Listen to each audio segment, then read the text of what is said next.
si on regarde un peu le message de base de cette maquette-là, c'est un réseau convergent qui permet, à travers tout savoir-faire et pas avec les opérateurs et les intégrateurs, essentiellement utiliser la couche et faire finalement de la valeur ajoutée. Donc, on a parlé de quoi? On a parlé de productivité, on a parlé d'information, de communauté d'usage, et de workforce, d'optimisation, et on regarde le workflow, on essaie de trouver des liens. Donc, c'est un peu comment la technologie peut briser le gap.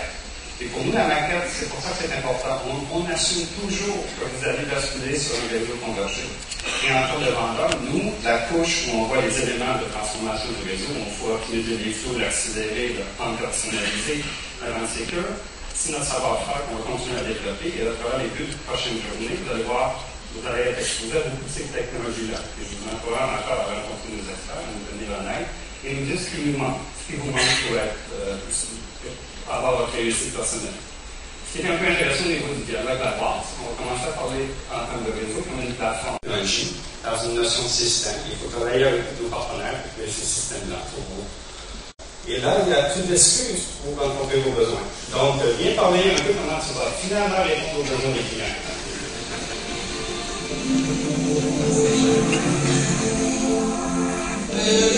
Bonjour à tous. Donc effectivement, l'invitation de Michel, j'ai transporté ma petite famille direct en Californie, donc je suis maintenant basé là-bas avec San Francisco et la baie. C'est 2 ponts qui traversent la baie. Un qu'on est en train de reconstruire entièrement parce qu'il a mal vécu les derniers 60 ans, et l'autre qui est toujours aussi beau. J'ai toujours l'impression qu'une architecture qui est réussie, c'est une architecture qui est élégante, conceptuellement. Donc j'aime bien le Golden Bridge. J'ai défini ça un petit peu comme étant définir une architecture qui soit bien définie et qui permette de supporter toutes les applications qu'ont pu nous expliquer nos partenaires. Donc au niveau technique, qu'est-ce qui se passe dans l'industrie? Si vous ne retenez qu'une chose de ce slide-là, c'est la partie du bas, c'est le fait que de plus en plus les services sont modulaires et réutilisables. Et quand on parle de services, immédiatement les gens pensent à l'application. En réalité, ça va bien au-delà de ça. Il y a un certain nombre d'informations qui sont aujourd'hui complètement imbibées dans le réseau. On voit l'interconnexion qu'il peut y avoir entre ces différents endroits dans le réseau, ces différentes zones. On veut garantir que les services, eux, sont fournis de façon end-to-end à travers les frontières de zone, de façon consistante. Quand on définit de la qualité de service, par exemple, quand on définit de la sécurité, et bien que les niveaux de sécurité soient constants et qu'ils puissent être garantis aussi bien pour les télétravailleurs que pour l'employé qui arrive sur le campus, que quand il se déplace qu'il est sur son PDA, et ainsi de suite. Donc il y a des services qui sont très transverses à ces différentes places et ces différentes zones. Et donc ce que vous allez recevoir de notre part au cours du temps, c'est des plans et également des services qui vont vous permettre de construire ces fondations, ces défauts différents des mondes. Alors voilà mon agenda. Je vais essayer de vous donner quelques explications sur quelques-unes de ces briques de base, ce que j'appelle des sous-systèmes. Le premier sur lequel je vais vous donner une petite idée, c'est la brique d'identité. Alors, traditionnellement, quand on parle d'identité en réseau, on parle d'utilisateur ou on parle de machine. Autre chose qui est importante, c'est c'est bien de des switches à compteur, de faire tout ça, mais bon, il n'empêche que de temps en temps, il peut y avoir des problèmes de réseau dus à la qualité des liens, dus à il existe encore des pannes sur les télécoms, il existe encore des interfaces optiques qui de temps en temps ne fonctionnent pas très bien. Donc, ce qui est important, c'est de fiabiliser le système dans son ensemble. Donc, pour vous donner un exemple, les protocoles de routage, quand j'ai commencé chez Cisco il y a 12 ans de ça, quand on arrivait à faire converger un système OSPF en 1 minute 30, on dit yes, on y est arrivé. C'était un vrai challenge en lui-même. Aujourd'hui, on est capable de converger un réseau, si jamais il y a un quelconque changement de topologie, en 200 millisecondes. 200 millisecondes, c'est bien.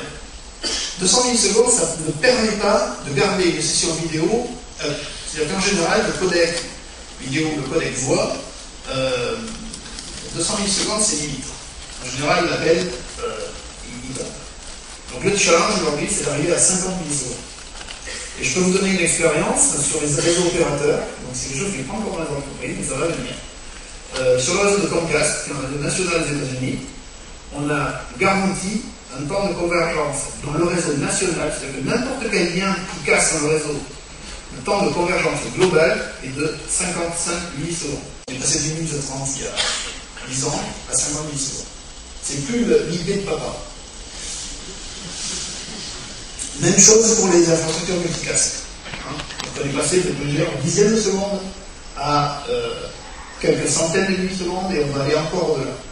Et on ne va pas au-delà pour se faire plaisir, on va au-delà parce que les applications le réclament.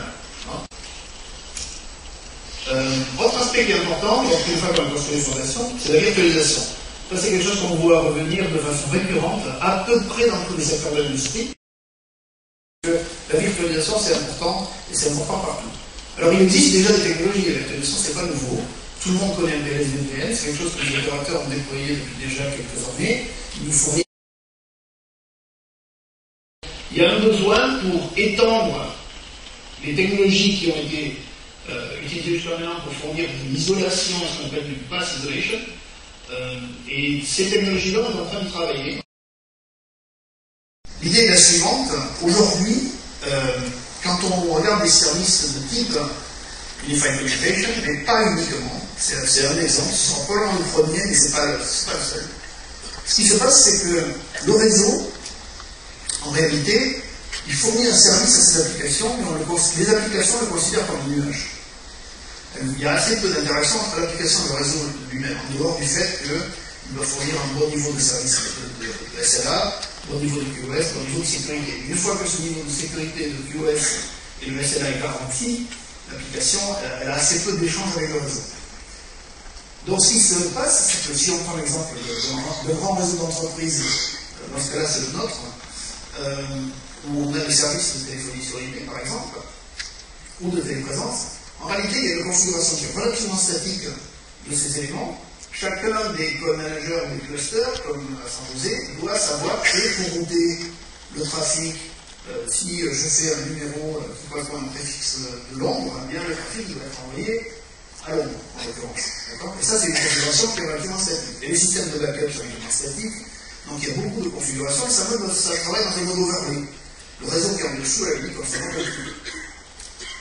Donc, ce qu'on prévoit de faire, c'est exactement le contraire. C'est de leverager la capacité qu'a le réseau à découvrir des services et à les propager très vite et à les rerouter si jamais il y a un souci quelconque. On va pouvoir utiliser ça pour des services à valeur ajoutée, des services plutôt applicatifs. Donc en gros, l'idée c'est quoi? C'est que le code manager qui est à Londres envoie le type de service qu'il est capable de rendre au réseau, qui va se charger de le propager. Donc le réseau devient non plus, les protocoles de routage deviennent non plus des technologies qui permettent de découvrir une topologie physique, les chemins, mais devient vraiment une infrastructure qui permet de découvrir les services et qui permettra de router les applications vers le bon nœud de service. Et ça c'est extrêmement important parce que vous pouvez considérer que c'est en gros le control plane de Sonar. L'idée c'est je plug des bouts de service. Donc ça c'est un projet qui est intéressant, important, sur lequel on a commencé, comme je disais, avec des applications de collaboration, mais ça va se propager dans d'autres domaines très rapidement. Donc pour résumer, ce sera mon dernier slide. Je ne vais pas servir à tenir longtemps. On est vraiment dans une dynamique où les différentes technologies que l'on fournit et qui sont déployées, opérées par les opérateurs, des partenaires et utilisées par les clients, sont en train vraiment d'évoluer vers des systèmes ou des sous-systèmes qui doivent s'interconnecter entre eux à travers les API standards. Donc la téléphonie sur IP, ça devient vraiment un système de collaboration. Le data center, ça devient un système de virtualisation des données. Les routeurs à les switch, ça devient un système, c'est vraiment l'épine dorsale de l'entreprise, c'est plus simplement un réseau avec des routeurs à les switch. L'accès, c'est l'endroit où on va contrôler les services auxquels les utilisateurs ont accès, et pas uniquement un endroit où on fournit la connectivité à un PC ou à un téléphone. Et le réseau de transport, ça va être vraiment un réseau qui route des services. C'est peut-être le point le plus important dans le futur.